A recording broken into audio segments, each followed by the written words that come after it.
Vimos nas aulas anteriores que temos conjuntos deconectivos que são conjuntos completos. Ou seja, há conjuntos deconectivos, a negação e a disjunção, por exemplo, que do ponto de vista da lógica proposicional, do ponto de vista semântico, eles bastam. Tendo essa ideia como premissa, poderíamos redefinir o alfabeto da lógica proposicional e considerar somente tais conectivos.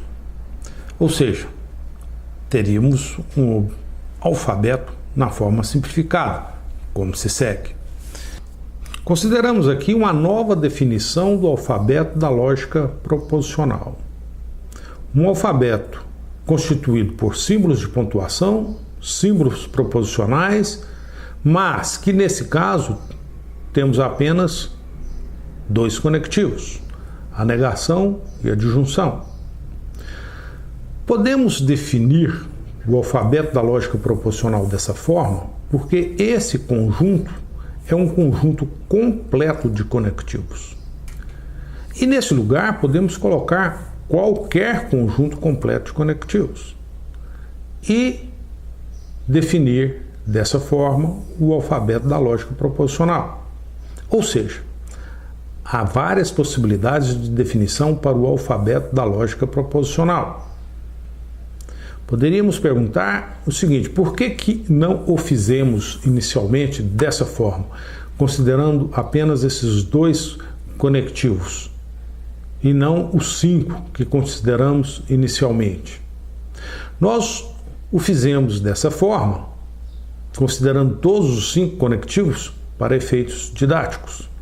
É muito difícil explicar a lógica considerando apenas o não e o ou. Difícil de explicar, digamos, do ponto de vista didático, do sentido dos conectivos. Como ensinar a implicação observando apenas negação e disjunção? Isso não é muito fácil. É interessante observar essas coisas. Começamos com 5 conectivos. E agora concluímos que não seria necessário considerar os 5. Bastaria considerar 2. Ou apenas um NAND, que forma um conjunto completo de conectivos. Mas como definir o alfabeto? O que considerar? Ora, depende da aplicação. Do ponto de vista de circuitos digitais, por exemplo, às vezes é interessante considerar apenas um conectivo, apenas um NAND, por exemplo. Do ponto de vista de programação lógica, por exemplo, muitas vezes consideramos apenas a negação, a disjunção e a conjunção, porque no contexto da programação lógica utilizamos fórmulas expressas naquilo que chamamos de formas normais. Há 2 tipos de formas normais: forma normal conjuntiva e disjuntiva. E vamos definir isso na sequência. Tais formas normais são escritas utilizando literais. Veja a definição dessas coisas. Nessa folha vamos definir o que é uma forma normal disjuntiva e o que é uma forma normal conjuntiva. Para fazê-lo, inicialmente devemos definir o que é um literal. O literal é simplesmente um símbolo proposicional ou a negação de um símbolo proposicional. Temos aqui exemplos de literais: não P, Q, não R, S. Ou seja, se é um símbolo proposicional ou se é a negação de um símbolo proposicional, temos um literal. Pois bem, dado essa noção de literal, dada essa noção, definimos agora os conceitos de formas normais. Uma fórmula H está na forma normal disjuntiva, e isso é expresso por essas 3 letras, forma normal disjuntiva, se é uma disjunção de conjunção de literais. E Uma fórmula H está na forma normal conjuntiva, FNC, se é uma conjunção de disjunção de literais. Olha, a primeira vez que vemos isso aqui parece uma salada de palavras, né? Disjunção de conjunção, conjunção de disjunção. Mas não é tão difícil de entender isso. Basta ir com a atenção. Forma normal disjuntiva é disjunção de conjunção. Forma normal conjuntiva é conjunção de disjunção. Então, se é FND, é disjunção, o D da disjunção. Se é FNC, é conjunção, o C da conjunção. Aqui, disjunção do outro, da conjunção. Aqui, conjunção do outro, da disjunção. Vamos a alguns exemplos. Essa fórmula, ela está na forma normal disjuntiva. Por quê? Porque ela é uma disjunção, olha aqui, disjunção de conjunções. E cada conjunção dessa é uma conjunção de literais. Então, nesse pedaço temos uma conjunção de literais. E a disjunção dessa conjunção de literais nos dá uma fórmula na forma normal disjuntiva. Aqui temos esse exemplo no qual trocamos o OU pelo E e o E pelo OU. E aí obtemos uma forma normal conjuntiva. Ou seja, se aqui antes tínhamos uma conjunção de literais, agora temos uma disjunção de literais. E se antes tínhamos a disjunção, agora temos a conjunção. E a conjunção de disjunção de literais é uma fórmula na forma normal conjuntiva. Para finalizar, é importante observar que toda fórmula equivale a alguma fórmula que está escrita na forma normal disjuntiva ou forma normal conjuntiva. Tal fato é importante. Na definição anterior, dissemos que é importante o seguinte: toda fórmula equivale a alguma outra fórmula que está na forma normal conjuntiva. Da mesma maneira, toda fórmula equivale a alguma outra fórmula que está na forma normal disjuntiva. Ou seja, as formas normais são interessantes e importantes, porque qualquer fórmula pode ser expressa semanticamente como uma forma normal, disjuntiva ou conjuntiva. E o mais interessante é ver como é que podemos transformar uma fórmula qualquer numa forma normal. Isso sempre é possível. Vamos a seguir dar a receita. Como fazer? Vamos expressar um algoritmo, vamos definir um algoritmo que faz isso. E por falar em algoritmo, é importante entender o que é um algoritmo.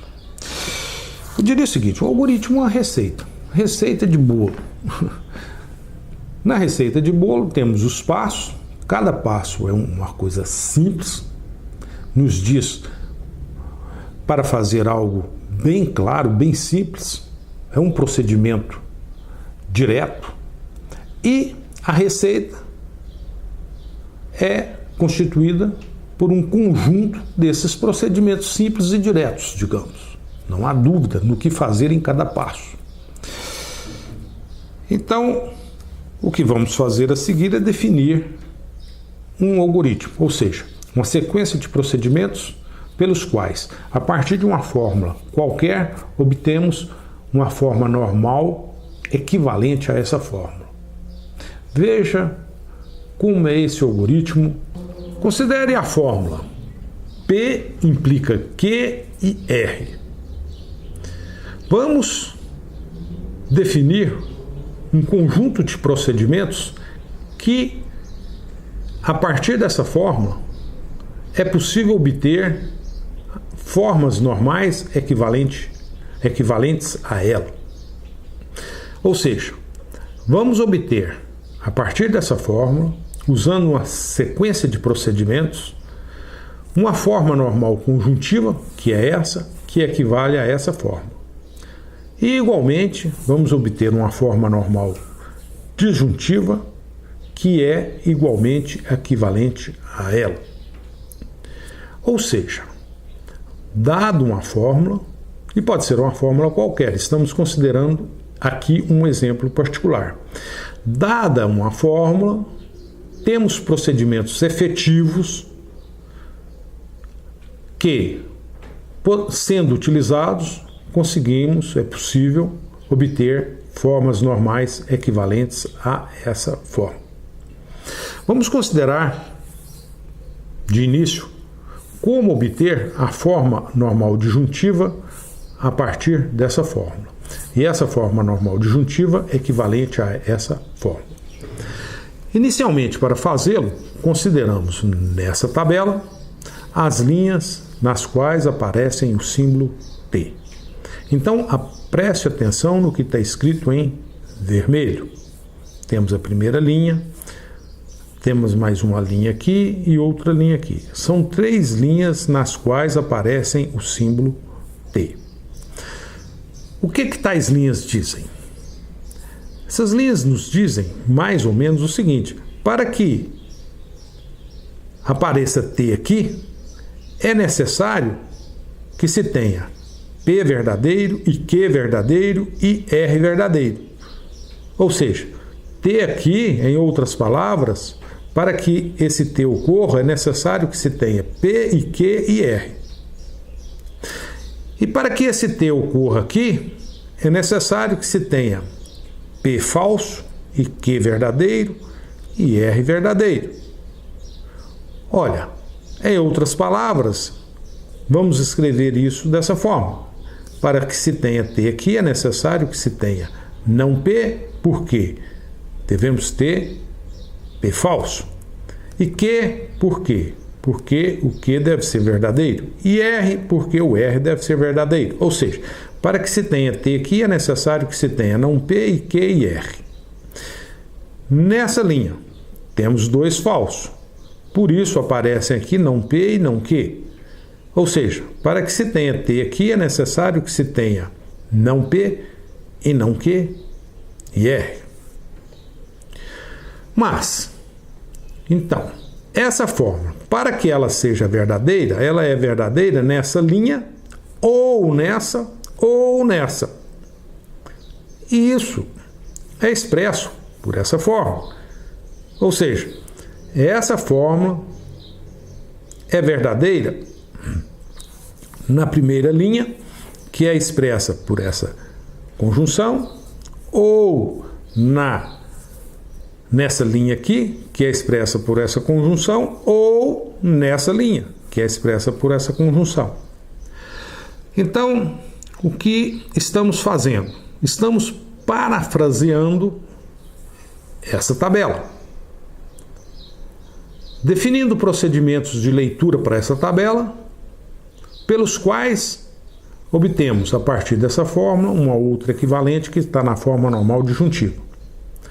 E esse parafrasear dessa fórmula, dessa tabela, ele foca nas linhas onde temos verdadeiro. E a partir dessas linhas é possível então obter a forma normal disjuntiva. Para obter a forma normal conjuntiva, vamos pelo dual. Ou seja, se antes estávamos considerando as linhas onde aparecem T, agora vamos considerar as linhas onde aparecem F. Só onde aparece F, onde temos azul. Foque primeiro nessa linha. Se antes estávamos considerando a conjunção, agora pelo dual, vamos considerar a disjunção. Se antes, onde tinha T, aparecia o símbolo, e onde tinha F aparecia a negação, agora, onde tem o símbolo T, aparece a negação desse símbolo. E onde tem o símbolo F, aparece o próprio símbolo. Estamos indo pelo dual. Ou seja, no dual, onde havia conjunção, aparece agora disjunção. No dual, antes, onde havia T, se agora tem o T, colocamos a negação. E no dual, onde tem o F, simplesmente colocamos o símbolo. Porque antes, onde tinha T, considerávamos o símbolo. E onde tinha F, considerávamos a negação do símbolo. Para fazer isso nessa linha, observe o seguinte, aqui tem T, então eu coloco não P. Aqui tem F, então eu coloco o próprio símbolo, R. Aqui eu tenho T, então eu coloco não R. Fazendo isso para as linhas onde tem o F, obtamos essas disjunções de literais. E a fórmula é F se ocorre essa disjunção de literais e essa, e essa, e essa, e essa. Tal fato é expresso nessa forma normal, conjuntiva, que é uma conjunção de disjunção de literais. Essa fórmula obtida seguindo tais procedimentos que, digamos, parafraseiam a tabela, ela é equivalente a essa fórmula e está na fórmula normal conjuntiva. Da mesma maneira, essa fórmula que está na fórmula normal disjuntiva é equivalente a essa fórmula.